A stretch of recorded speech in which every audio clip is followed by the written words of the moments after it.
Hello students, तो कैसे हैं आप सभी। आज आपका 5 मार्च यानी 2025 को इतिहास का पेपर था और इसका पेपर कोड है 321 आईडी। और इसका आज हम आंसर की लेकर आए हैं स्टूडेंट्स। और जिस जो आपको इसमें इतिहास का आपका पूर्णांक था 100, ठीक है। और यहाँ पर दिशा निर्देश आपको देना चाहते हैं कि इसमें समय 3 घंटे आपको मिलते हैं, समय 3 घंटे 15 मिनट। और यहाँ पर नोट लिखा हुआ है, नोट हम नहीं पढ़ेंगे और हम सीधा चलते हैं अपना आंसर की, देखते हैं क्या है। आपका पहला क्वेश्चन है खंड का में, देखिए बहुविकल्पी प्रश्न। आपका पहला प्रश्न है कि सिंधु घाटी के किस स्थल का उत्खनन कार्य सर्वप्रथम हुआ, ठीक है। तो इसमें से आपका राइट ऑप्शन हो जाएगा हड़प्पा, ठीक है। हड़प्पा आपका राइट ऑप्शन हो जाएगा। फिर दूसरा आपका स्टूडेंट्स प्रश्न है कि क्षेमेंद्र ने किस पुस्तक की रचना की है। तो इसमें से आपका राइट ऑप्शन हो जाएगा वृहत कथा मंजरी, ठीक है, वृहत कथा मंजरी, ठीक है। फिर आपका तीसरा प्रश्न है कि किस यूरोपीय शासक ने समुद्रगुप्त की तुलना की जाती है। किस यूरोपीय शासक से समुद्रगुप्त की तुलना की जाती है। तो इसमें से आपका राइट ऑप्शन हो जाएगा नेपोलियन, ठीक है। फिर आपका चौथा प्रश्न है स्टूडेंट्स कि मौर्य वंश का अंतिम शासक कौन था। तो इसमें से आपका राइट ऑप्शन हो जाएगा बृहद्रथ, ठीक है। फिर आपका पांचवा प्रश्न है कि वैशाली की नगर वधु का क्या नाम था। नगर वधु, ठीक है, नगर वधु। तो आम्रपाली, आम्रपाली बी वाला राइट ऑप्शन है। फिर आपका छठा प्रश्न है स्टूडेंट्स कि किस अभिलेख में कलिंग युद्ध का वर्णन है, ठीक है। तो आपका 13वें शिलालेख में, ये डी वाला आपका राइट ऑप्शन है। फिर उसके बाद आपका 7वां प्रश्न है कि फाहियान, फाहियान किसके शासनकाल में भारत आया। तो इसमें से आपका राइट ऑप्शन हो जाएगा बी वाला स्टूडेंट्स, चंद्रगुप्त द्वितीय के। फिर आपका 8वां प्रश्न है स्टूडेंट्स की पंचतंत्र किसकी रचना है। पंचतंत्र किसकी रचना है, ठीक है। तो इसमें से आपका राइट ऑप्शन हो जाएगा विष्णु शर्मा, ठीक है।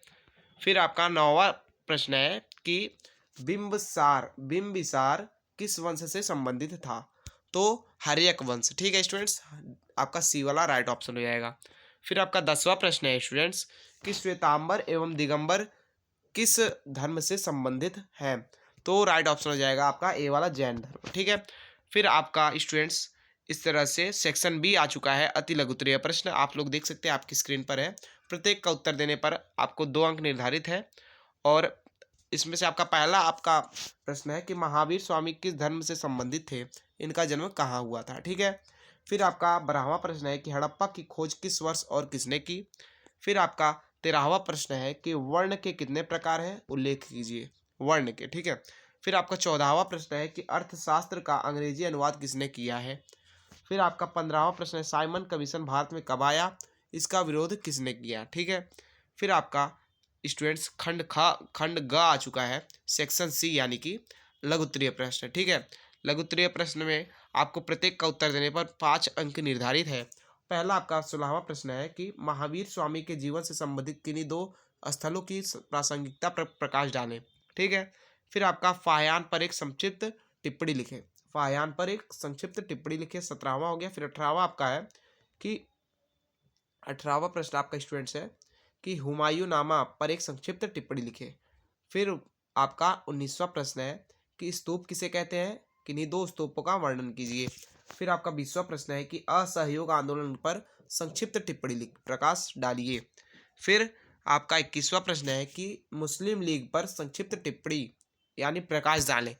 तो मुस्लिम लीग पर उसके बाद आपका खंड ग है स्टूडेंट्स, खंड ग आपका दिया हुआ है, खंड ग ख लघुत्तरीय प्रश्न, ठीक है, विस्तृत उत्तरीय प्रश्न, ठीक है, विस्तृत उत्तरीय प्रश्न यानी लॉन्ग आंसर टाइप क्वेश्चंस दिए हुए हैं। आपका प्रत्येक का उत्तर देने पर आपको 10 अंक निर्धारित है। और पहला आपका प्रश्न दिया हुआ है कि गुप्तकालीन प्रशासन की प्रमुख विशेषताओं का विस्तार से वर्णन कीजिए।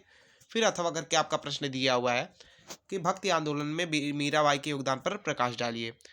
फिर आपका 23वां प्रश्न स्टूडेंट्स है कि सूफी मत के मुख्य धार्मिक विश्वासों और आचारों की व्याख्या कीजिए। फिर अथवा करके एक प्रश्न दिया हुआ है कि किताब उल हिंद पर लेख लिखिए, ठीक है। फिर आपका 24वां प्रश्न है कि अस्थाई आंदोलन, अस्थाई बंदोबस्त के गुण तथा दोषों की विवेचना कीजिए, ठीक है। फिर आपका अथवा एक दिया हुआ है प्रश्न, दूसरा जो प्रश्न है, याद रहे स्टूडेंट्स आपको एक ही प्रश्न करना था इसमें से, ठीक है, ये डिस्क्लेमर है। और आपका दूसरा है कि सविनय अवज्ञा आंदोलन की विस्तृत विवेचना कीजिए।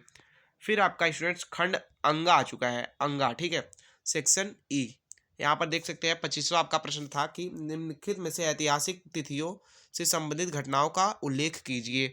तो हम देखते हैं क्या है आपका। देखिए पहला 563 ईस्वी पूर्व में क्या हुआ था, गौतम बुद्ध का जन्म हुआ था, ठीक है, गौतम बुद्ध का जन्म। फिर आपका 185 ईस्वी पूर्व में मौर्य साम्राज्य का अंत हुआ था, ठीक है, मौर्य साम्राज्य का अंत। फिर आपका कनिष्क कनिष्क का राज्यारोहण हुआ था, कब आपका स्टूडेंट्स, तो 78 ईस्वी में, ठीक है। फिर आपका चंद्रगुप्त प्रथम गद्दी पर बैठा, कब बैठा स्टूडेंट्स, तो 319 ईस्वी में, ठीक है। फिर आपका 712 ईस्वी में क्या है, मोहम्मद बिन कासिम भारत पर आक्रमण किया, ठीक है। फिर 1206 ईस्वी में क्या हुआ था, 1206 ईस्वी में दिल्ली सल्तनत की स्थापना। फिर 1290 ईस्वी में महमूद गौरी की मृत्यु। फिर 1526 ईस्वी में पानीपत का प्रथम युद्ध। फिर 1773 ईस्वी में रेगुलेटिंग एक्ट, ठीक है, लागू किया गया था। फिर 1885 ईस्वी में भारतीय राष्ट्रीय कांग्रेस का अधिवेशन, प्रथम अधिवेशन हुआ था, A.O. ह्यूम जिसके अध्यक्ष थे। उसके बाद आपका मानचित्र से संबंधित प्रश्न है स्टूडेंट्स, आप लोग देख सकते हैं, और प्रत्येक का उत्तर देने पर, दर्शाने पर 1 नंबर और आपका कॉपी में लिखने पर 1 नंबर निर्धारित था। और आपका इसमें पहला प्रश्न है स्टूडेंट्स, देख सकते हैं, वह स्थान जहां से जुते हुए खेत के प्रमाण मिले हैं, तो कालीबंगा, ठीक है। फिर आपका दूसरा प्रश्न है, वह स्थान जहां अशोक की राजधानी थी, पाटलिपुत्र यानी वर्तमान बिहार की राजधानी, ठीक है। तो तीसरा आपका है, फिर वह स्थान जहां चंद्रशेखर आजाद शहीद हुए, तो प्रयागराज स्टूडेंट्स, ठीक है, प्रयागराज। फिर आपका वह स्थान जहां महात्मा बुद्ध ने प्रथम उपदेश दिया, तो सारनाथ में स्टूडेंट्स उन्होंने वो प्रथम उपदेश दिया था। फिर आपका पांचवा है कि वह स्थान जहां मंगल पांडे का जन्म हुआ था, मंगल पांडे का जन्म बलिया जिले के उत्तर प्रदेश नामक ग्राम में, उत्तर प्रदेश स्टेट के बलिया जिले में हुआ था, ठीक है। तो इस तरह से आज का यह वीडियो समाप्त होता है। वीडियो पे अगर नए हैं तो चैनल को सब्सक्राइब करिएगा, और ऐसे इन्फॉर्मेटिव वीडियो के लिए आप हमारे चैनल को सब्सक्राइब करिए, और हम हर पेपर का आंसर की बताते रहेंगे। तब तक के लिए जय हिंद, जय भारत।